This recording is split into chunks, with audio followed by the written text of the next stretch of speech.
We acknowledge that we are on the traditional lands of the Kulin Nation. We pay our respects to elders, past, present and emerging, and acknowledge the Aboriginal and Torres Strait Islander people's spirit, imagination and rich history of storytelling and humour that is an inspiration for all Australians. Hello there guys, welcome back to the Bearer of Weird News, your locally sourced, farm-to-table, independent news satirist. We make fun of the news because they make it so damn easy. It's just out of election season here in Australia, if you still believe in such childish dreams as a free and fair democracy. But for the rest of us, we are generally like adults on Christmas morning.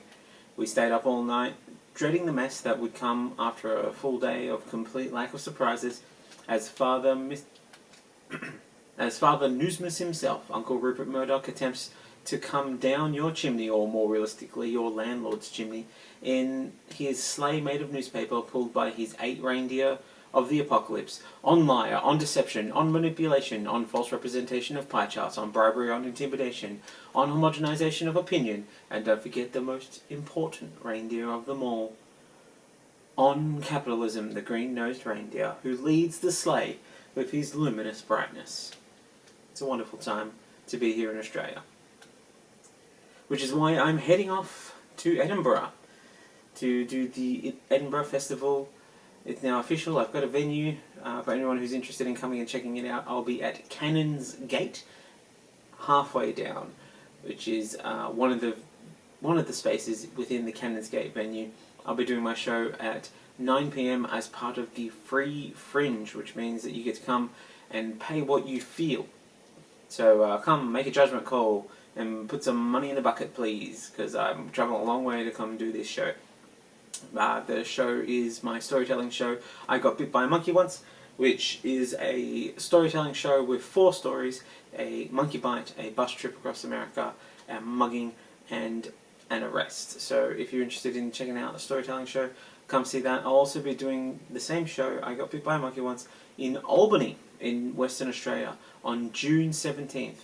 We'll hopefully be able to do 2 shows that evening, depending on ticket sales. So if you know anyone who lives in Albany, it's a bit of a trip out. It's a bit of a ways away. If you're close, if you're within 500 kilometres of Albany, which is how far it is from Perth, feel free to take a road trip out and come and suss out the show. That one, tickets will be $25. But I'm really looking forward to it. I think it should be a fun night. I'm looking forward to getting out and touring a little more regionally and going to some different places, and this is the first step in that direction. But for now, I will be the bearer of weird news.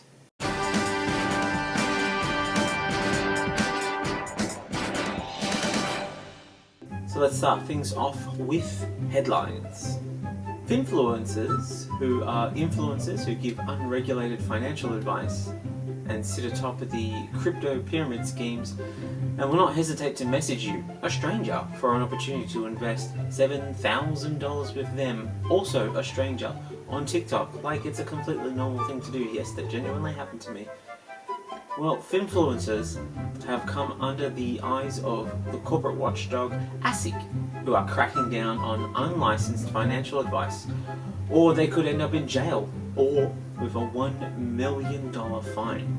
But don't worry guys, they can get that fine paid off nice and quick. All you gotta do is give them $1,000 to invest in Bitcoin, and you'll get 10% of your fine money invested in a great opportunity for you.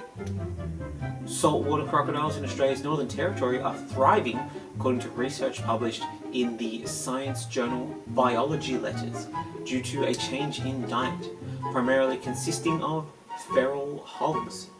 When he heard about it, Scott Morrison instantly started to decry the reptiles for outrageous pork barreling, saying it was becoming increasingly complicated to get much needed resources to the territory when crocodiles would take the whole hog.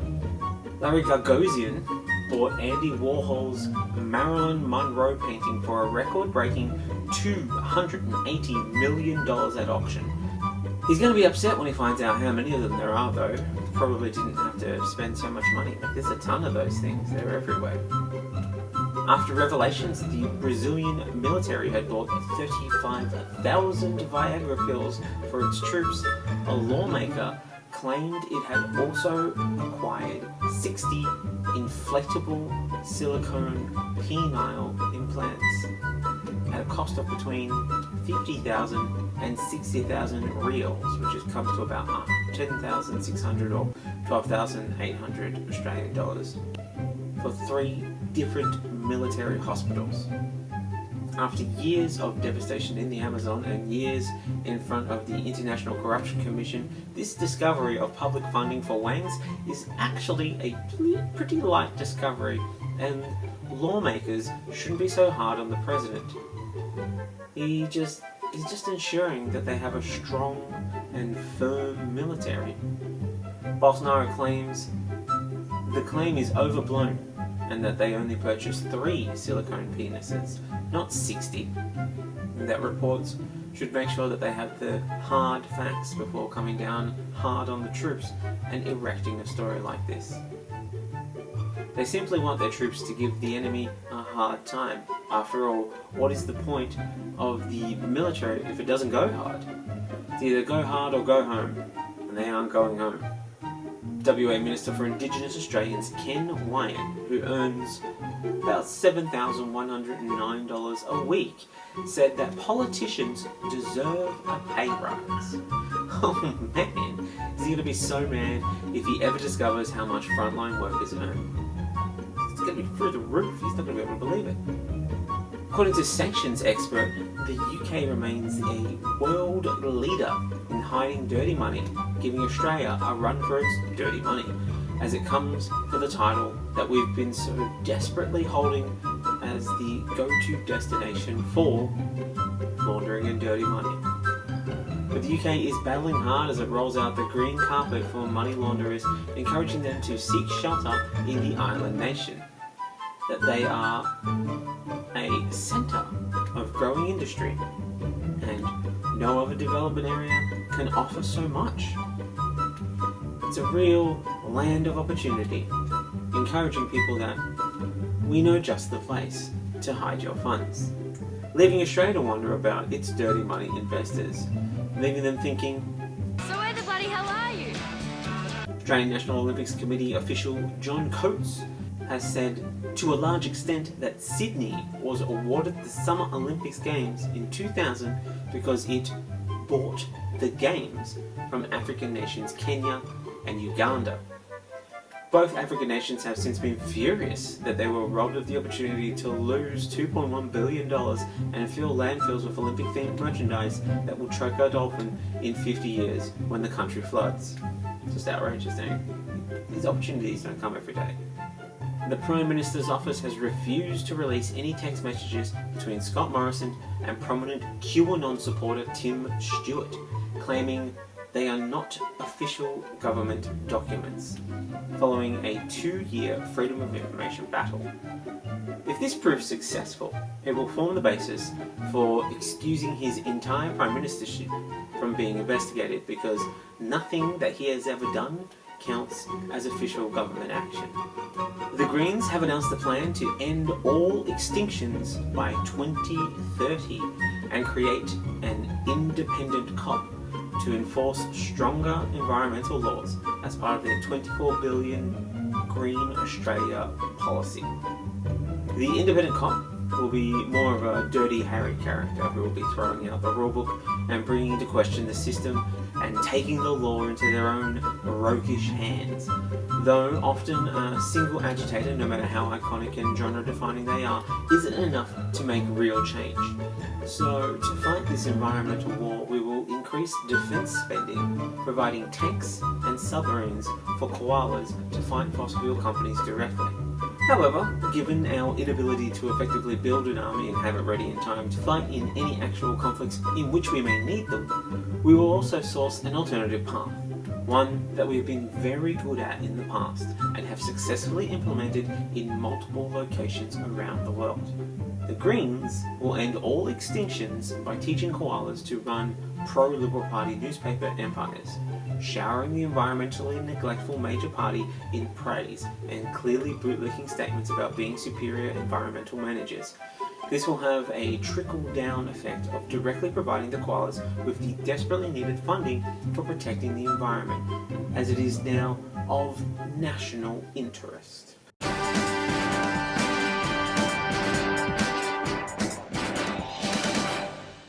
Moving on now to some of our biggest stories. It is election 2022 news. The election. The biggest opportunity you have to take part in democracy and get your artistic skills on display for a captive audience that you can take part in at a national level.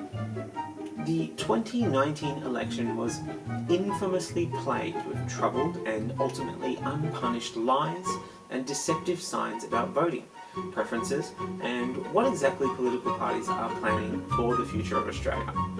And so far, 2022 has taken a bit of a different route, mostly focusing on facts and figures being able to be recalled at a moment's notice, like we're running a national spelling bee and not a national election that actually will impact the lives of people who partake in it and will potentially leave them in a much better or much worse position depending on the government and crossbench that gets elected. Who would have thought? But no. Let's focus on the one thing that most people hated about their other national shared experience, the endless reiterating of useless facts without reference in educational institutions. That's not to say that the election hasn't had its share of deceptive practices. So first up, attack ads targeting Labor are being published on the Chinese language social networking platform WeChat, raising concerns that misinformation could be circulating as the ads contain no authorization or party attribution, which is actually a legal requirement for ads during a campaign, so that we know who is being dirty and make sure to elect them as they clearly care the most. Why else would they work so hard for it? They have a clear grasp of Australian law and know how to circumvent it, which is what we really want in a party, someone willing to be bold and fight the rules that have been put in place that have caused Australia to become the most livable dictatorship in the world. The AEC is also investigating hundreds of fake campaign signs that were put up in Liberal electorates, Warringah, Mackellar, Hughes and Hume, falsely suggesting independent candidates were members of the Greens. As always, the crime is not the attempted distortion of an election through deceptive practices, but that the new posters did not carry any authorisation message as required by the AEC. A Queensland Liberal National Party candidate has been referred to the Australian Federal Police over allegations he provided false information about his residential address. The coalition campaign has not said whether it will continue supporting Lobo in Lilly. Instead, they will wait to see if he has that same legal Teflon ability to deflect controversy, preferably onto the Labor Party, that the LNP requires of all of its candidates. If Lobo can obtain a legally dubious donation for legal fees, this will tip him in favour of receiving their support. So it's up to you, Lobo, or anybody else willing to throw the money out there. One Nation has revealed to be scrambling to find people to run for the federal election just hours before the close of nominations, even telling one prospective candidate to leave the electorate he was running in blank on his form, presumably that way they could just fill it in like Mad Libs, because everybody loves Mad Libs. Let's do one right now. Let's do one together. Pauline went to the Senate where she called, insert minority group, a bunch of adjective slur. In her defense, she doubled down by verb adverb in the Senate, calling different minority group liars who were out to undermine white Australia by verb. Send your answers to the bearer of weird news via carrier pigeon with the leg message Fun Time Fill in the Blanks competition. The most believable answers will be used to fill the One Nation seats next election as a sleeper cell to take them down from the inside. Guardian Australia has also revealed several of the candidates chosen to run for the party live not only in other electorates, they live in other states, which seems to run against Hanson's oldest and most vocal concern, respecting Australian borders. While there is no law against candidates living outside of a seat or state where they are running in, and there is nothing that requires a candidate to be active in campaigning or election, it seems pretty clear to us at the Bearer of Weird News that this is a cash grab for first preference vote refunds that mean the party will have more money in the future as more first preference votes means that they can get a bigger amount that they can write off, right? So I'm not directly accusing them of doing that, but the pieces certainly do seem to fit together better than the DC Cinematic Universe. Which, by the way, is the reason to always vote preference, even if you don't think your party will win. They get a better chance the next election. There is no joke here. This is just something that you need to understand about preferential voting. See, we as a nation, we sort of struggle with it a little bit, and we need to end that narrative that parties can have any control whatsoever over your voting preferences. It is not true anymore. It's not a thing. It is definitely not a thing anymore. The election is the labyrinth. The parties are like Jareth, and you are Sarah. They have no power over your voting preferences. Your voting preferences. Your voting preferences. Before all this came to light, Guardian Australia had revealed One Nation candidate nominated to run in Banks claimed that he had no idea he was running in the New South Wales seat, which is the kind of intimate attention to detail politics that we have come to expect and respect from Pauline Hanson, which is why she's so famous for asking for further details and clarification. Please explain. Speaking of One Nation, the AEC is investigating whether a website registered to a One Nation candidate and haunted photo you can actually hear asking to speak to your manager, Rebecca Lloyd, which solicited donations on behalf of freedom-fighting election hopefuls, and whether or not it has breached political authorization rules. There they are again, the old political authorization rules. The Join the Conversation website claims to be a platform to connect voters to local minor party candidates. However, it only allowed voters to see candidates from the UAP, One Nation, and the Great Australian Party, the electoral equivalent of the Bermuda Triangle, because votes go to them and then they are never seen again. The site claims it lists candidates from all parties except those endorsed by Labor, the Liberals, the Nationals, and the Greens. But it doesn't even have the most unhinged of conspiracy theorists running in seats all over the nation, as they risk siphoning off the valuable first preference extremist votes. We must have a united front when it comes to overthrowing the government from within. I mean, it's just simple, guys. We wouldn't want to see a series of mixed, confused, and overwhelmed people showing up to form one large group with mixed ideals, each trying to grift the others for their particular cause without consideration of collaboration, as they want to sit at the top of the conspiracy mountain as the queens of confusion. After all, this isn't a street-level protest. This is serious business.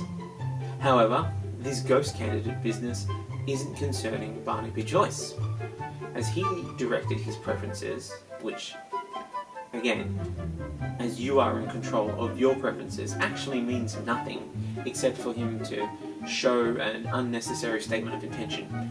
But I digress. He has directed his preferences to One Nation. The candidate in question is man of mystery Richard Thomas, who did not respond to the invitation to attend the candidate forum and didn't provide a photo for his promotional material.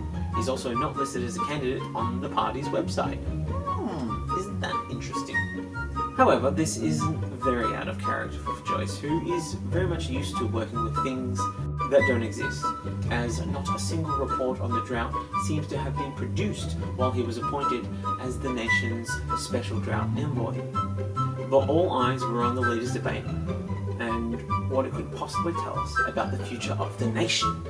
Well, after much talking over each other in a respectful and not at all concerning show of respect for the voices of others from the two major party candidates, the viewers were unleashed by 9 News to vote on who they thought was the winner. Who will they vote for? Will it be the Coalition, Labor, or the Coalition? Oh, whoops. seems there was a bit of a mix-up with the buttons there. Well, I mean, to be fair, there is a lot of buttons. No wonder the media tries so hard to basically turn this into a two-party race. They struggle to take control of 3 buttons, so the idea of having 13 or 14 different parties must really stagger them.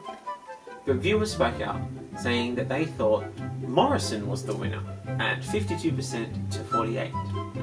Oh well, that was until all of the votes were counted, which actually put Albanese in front, 51% over Morrison at 49%. Hang on. Sorry. Well, that's actually now that that's all sorted. There's no need to get caught up with a small mistake like doubling the amount of buttons for one party. Oh, what's that? It's more breaking news. It turns out the debate is dead heat. Actually, it's a dead heat. No, nobody won the leaders' debate. Yes, the leaders' debate results show that both candidates are equally uninspiring. During the debate, when asked if he had ever seen corruption on his side of politics, Morrison boldly responded, "No, I haven't."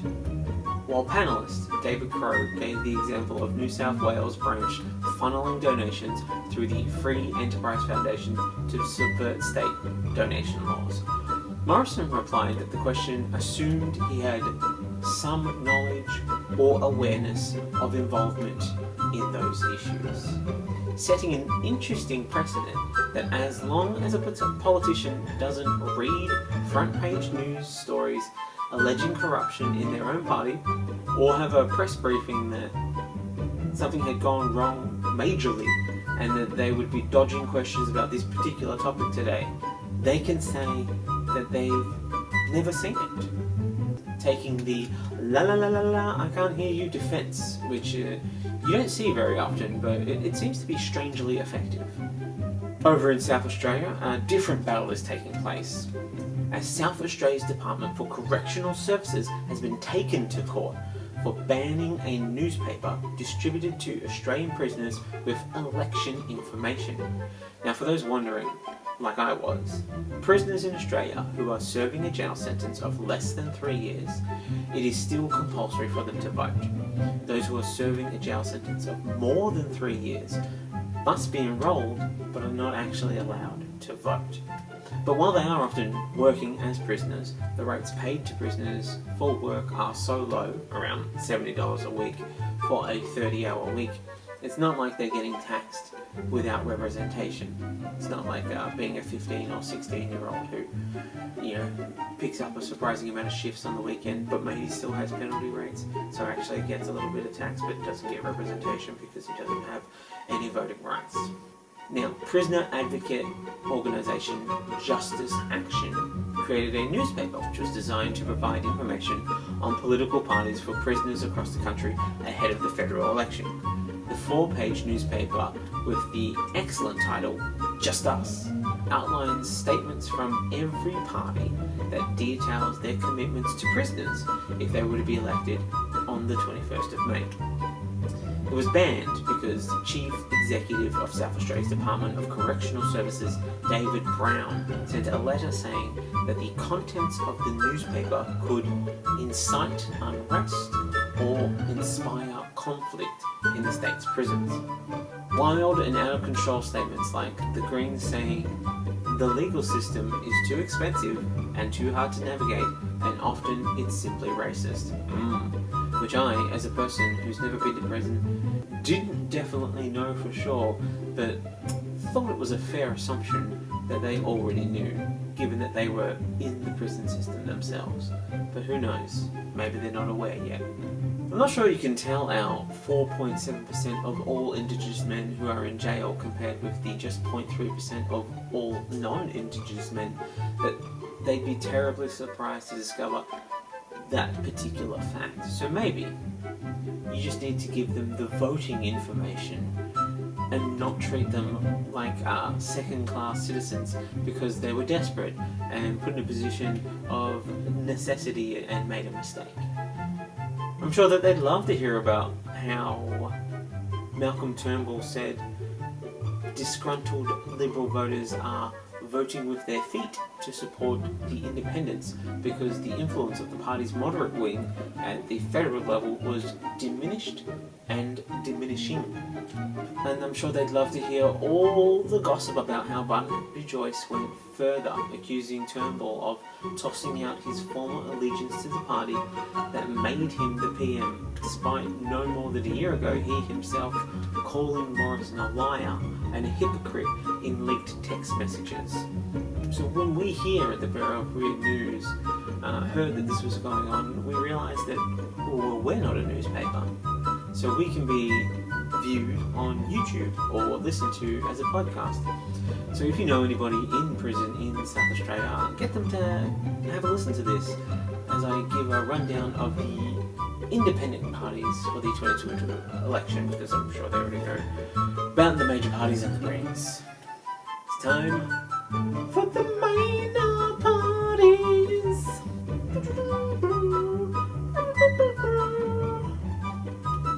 Okay, so you see here this chart of elected members of the Parliament across the national, state and territory legislature shows the country has had a relatively clear cycle of political change over the past 5 decades.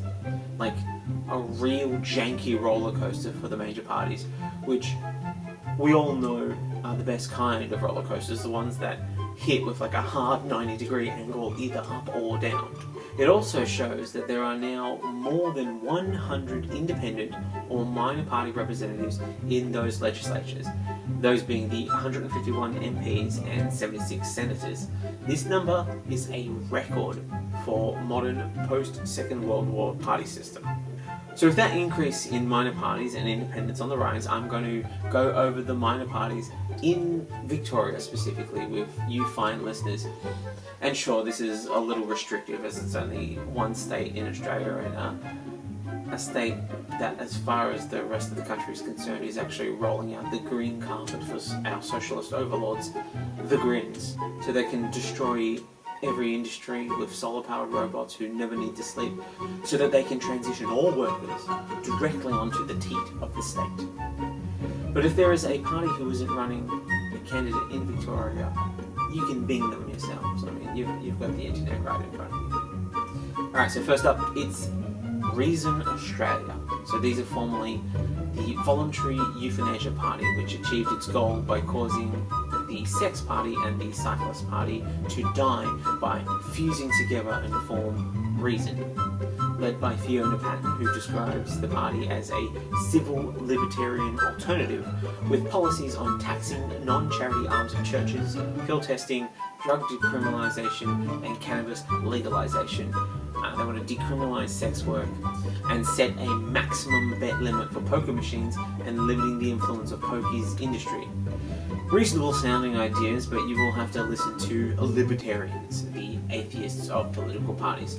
So you'll need to balance between someone who might introduce strong good policy and someone who insists that crypto is the future, man. So you know, it's a gamble either way. Next, on the very large white piece of paper is an unnamed grouping. Probably so that the government can't track them, you know. Now this is former Neighbours actor turned anti-vaxxer darling, Damien Richardson. He made a name for himself during the Melbourne rallies, and he's running on a platform of, I don't understand a lot of policies and please don't take cash away. His running partner is John McBride, the self-described interested party and regular guest on podcast The Fifth Estate, where he talks his disillusionment with the gay agenda and extreme transgender movement leaving him behind. Even listening to this podcast at 1.5 speed is quite tedious to get through, so I do not recommend 1 star. The Australian Democrats make their return to politics after their drawn-out demise in 2008, but like a musician who refuses to retire, they are up for one more tour! Resurrected by political necromancer and Australian Humanist of the Year in 2008, notably not when she was involved with the party, mind you, Lynn Allison, and espousing a centrist political approach. The Legalised Cannabis Party really shouldn't surprise listeners to discover that they are very much a one-policy party. Even their website states, party policy, singular. So if you think this is an important issue, maybe consider voting for a party that has this and at least one other issue. But it's up to you. Sustainable Australia Party, formed in 2010, it describes itself as being from the political centre, in the same way that discount prices are from $99, but all of the $99 ones are already sold out, so you have to go really far from the $99 to get what you want, if you follow my meaning. While they talk about wanting more money for the arts and environment, and they have a worrying almost one-child policy focus on the number of people Australia can sustain, wanting to cap our population at 30 million until 2050, which with the population already at 26 million, doesn't leave a lot of room for you to have children, you know, if that's your thing. Next is the Australian Values Party. Their motto here is to bring balance into the centre of Australian policies, which doesn't really make a lot of sense, as the centre is the balancing point. It is literally where balance happens. You need to have something on the left and something on the right that require balancing. So you can't really bring balance to the centre, otherwise that's just a block. But anyway, I digress. A lot of talk about the COVID mandates and wanting to bring back health practitioners who refuse to follow basic health requirements during the pandemic, restructuring the entire government and reconsidering every defence deal Australia has made, all topped with a possible rolling back of gun laws. Then there's the Darren Hinch Justice Party. So former television loudmouth Darren Hinch has started his own political party which focuses on reforms to the justice system, mostly focusing on the hardline law and order approach. While he hasn't advocated for it, Hinch himself does support capital punishment for some cases. Anti-pedophilia forms another large part of the party's ideology, owing mostly to Hinch's background in naming alleged sexual offenders, which makes for a strong case for his capital punishment judgments. The Animal Justice Party, 8 pages of policies, with around 6 of those solely focused on animals. They are like the extreme version of a one-party policy. It's just subgenres upon subgenres of different singular policy ideas. The Australian Progressives, their main focus is on ending poverty. They believe that a political plan is far more complex than left and right, but I can't think of a single right-wing or even centrist party who has the ideal to end poverty. A lot of them don't even want better welfare, so maybe they can just embrace the fact that they're somewhat to the left, but hey, it's up to them. The United Australia Party, the number one party to take advantage of the COVID health crisis to try and gain personal benefit by radicalising Australians. Apparently Clive claims that he can get Australia out of debt with higher iron ore royalties because Asia achieves its position in the world trade by using Australian iron ore. Asian economies and industry have no alternative. So basically, he wants economic bullying to get us out of debt. And Palmer himself will totally not at all benefit despite crowning himself the royalties king. The Socialist Alliance. Now, as the party name implies, they are ready to go from 0 to 100 on socialism. Might be a bit soon for a country that claims it loves Bernie Sanders but fails to embrace the Greens, but it is good to maybe keep them around so that they can be to the Greens what the Greens are to the Labour right now. A force to drag them to slightly more progressive ideals. The Australian Federation Party. Fringe libertarians, really. They do not support separation of religion and state, but believe in a person's right to choose a medical treatment of any sort. Apparently, Australia should establish a balanced foreign and defence policy that adopts an ethos of non-interventionalism and non-aggression, but China needs to leave Hong Kong and Taiwan, and the former USSR countries are subjected to a vote on if they want to go back in. Now, I'm not exactly sure who will enforce these ideals after we take our non-interventionalist stance, but I'm sure that they've thought it through. The Shooters, Farmers and Fishers Party, a right-leaning party who is really into shooting. It's a big part of their name. Big ideas include completely reviewing the 1996 firearms policy and being against a bunch of COVID restrictions and against mining, unless it is land that isn't nice, then ugly land can be dug up. Yeah, that's their whole thing. Ugly land can be dug up. Pretty land, don't touch it. The Citizens Party, they're very anti-bank. They're climate change deniers who have been publicly accused of brainwashing members who undergo deprogramming sessions when recruits are probed for sexual peccadillos. Definitely someone you'd want in charge, as they are all for uniformity. They'll make sure that everybody is the same and that all of your sexual peccadillos are known. There'll be no secrets.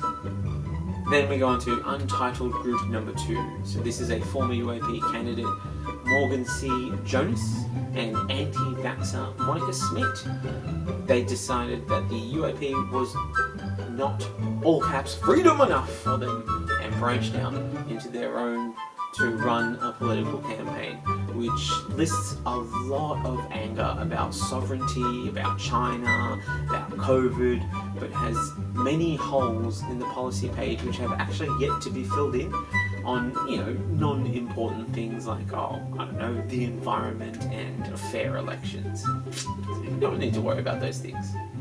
Fusion, Science, Pirate, Secular, Climate, Emergency. So this is 5 micro-parties coming together to form a Voltron of a party to fight religion and follow secular humanist vibes. Untitled Party number 3 is Susan Benedica and running mate Christine Richards, who have no policies that can be found anywhere.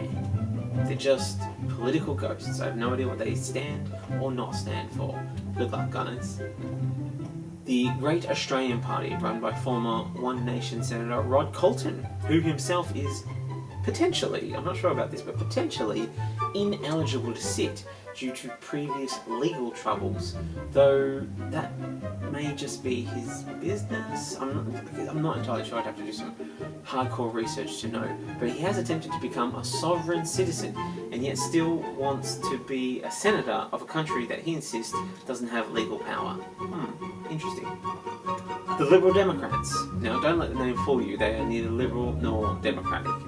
They want superannuation to be voluntary because we can just trust jobs to, without question, pay wages, let alone extra money on top of that for your super. Yeah, that's totally going to be reasonable. Now, they like small government, and they cannot lie. And they would even go so far as to sell off the ABC and SBS. Then there is the Informed Medical Opinions Party, basically an anti-vax party, cosplaying as a medical freedoms party. Next, Untitled Group number 4. Now, if you search for the name Peter Byrne or Jason Wardle, you'll see that they are associated with the Socialist Equity Party, but not much else. A vague idea of being disillusioned with the militarist and pro-business program of the Labour Party and other parties like the pseudo-left Victorian Socialists. So make of that what you can. Speaking of the Victorian Socialists, here they are. Another party with some high ideals, trying to get Australia there a little bit faster than it's ready to embrace, even advocating for the seizing of private hospitals for public usage. Then there is the Ungrouped, and they are a scattershot of people with different ideals. They are hard to find and vary wildly, so if you are bold enough to go on this adventure on your own, remember, there will be dragons there, so stay safe and look after yourself.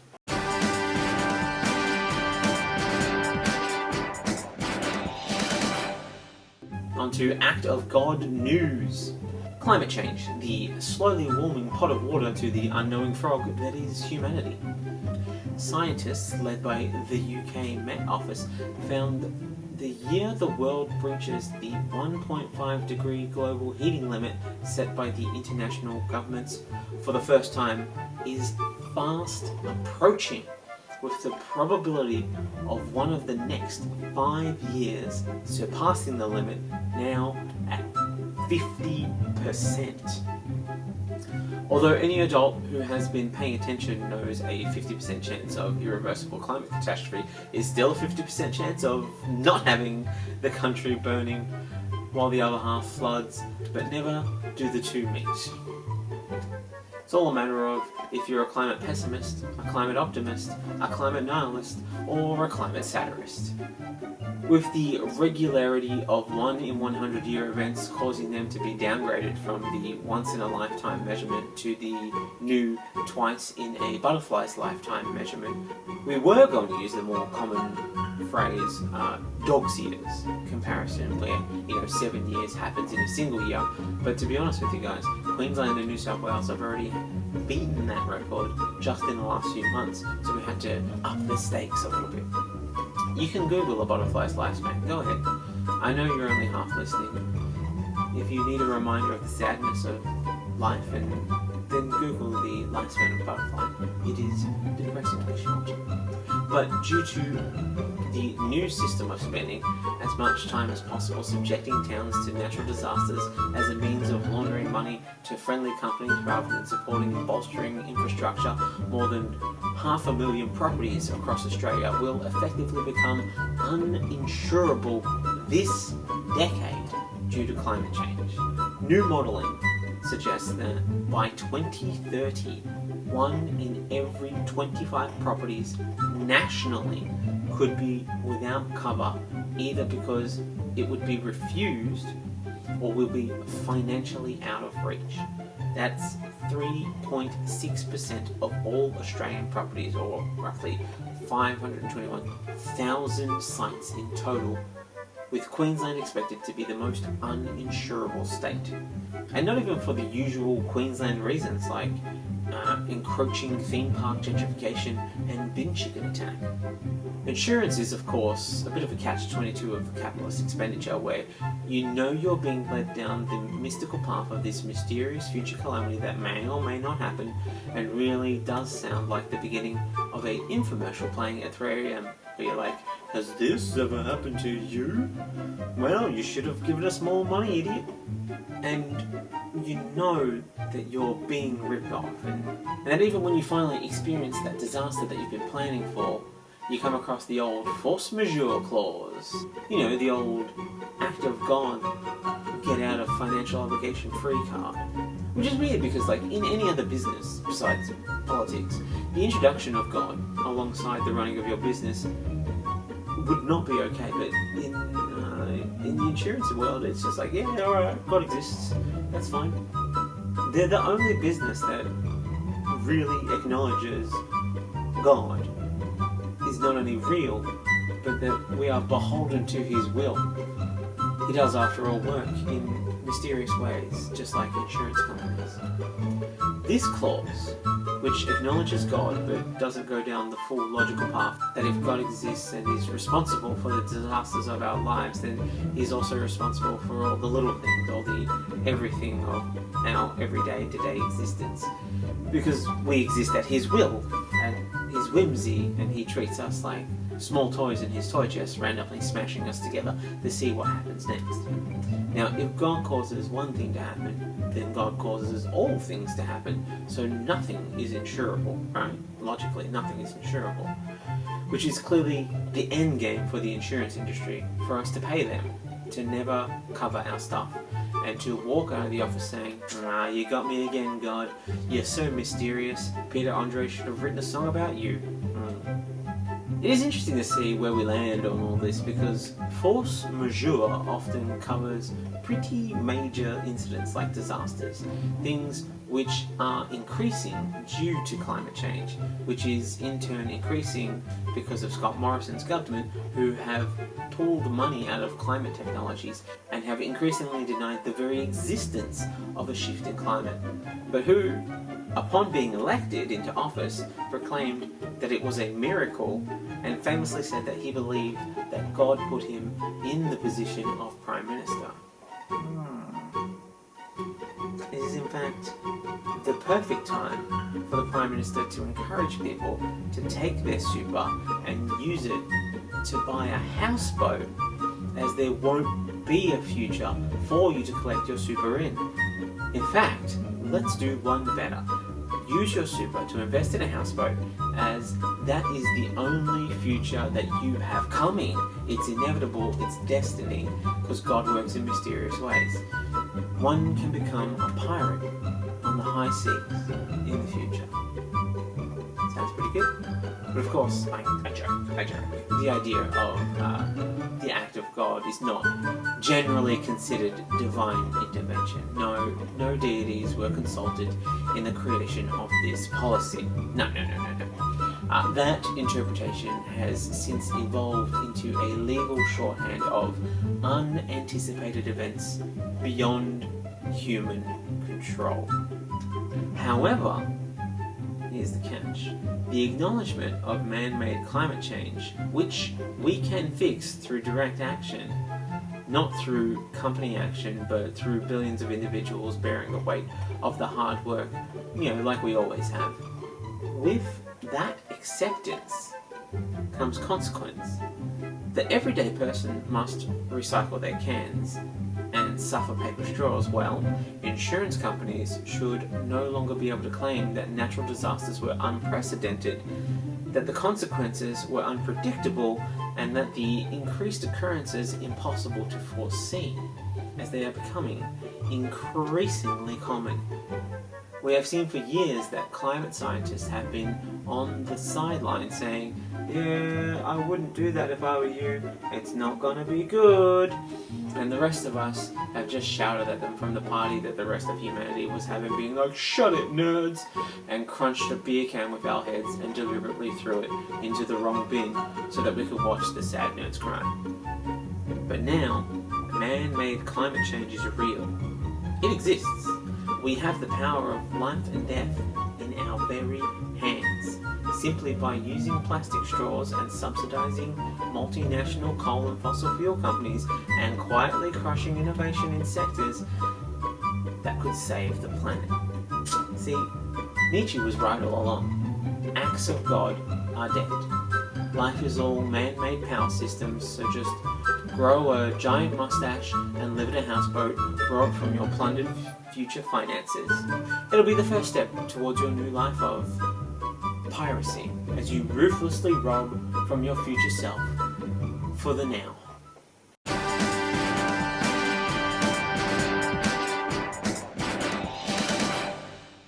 And that's it for another episode of Bearer of Weird News. Thanks so much for listening. Thanks so much for sticking around to the end. If you enjoyed it, please share it with a friend. Put it in places where you think people will enjoy it. Share it online. I don't know, Reddit or social media or wherever you think people will take joy from this. Once again, if you are able to and if you want to, come out to see my shows at the Edinburgh Fringe. Remember, it's a free festival, so you can pay what you want. At the end of the show, there'll be a little bucket, just chuck some money in there. I've come a long way, so a little bit of money would be nice, but give what you can. I know times are tough, and I'll be in Albany doing a show, and tickets are only $25, so if you want to come out and check out the show, I'm looking forward to it. I think it'll be a great time, and I'm looking forward to touring more and getting around. Thanks, look after yourselves, get your vaccines, get your boosters, and get back out into the world.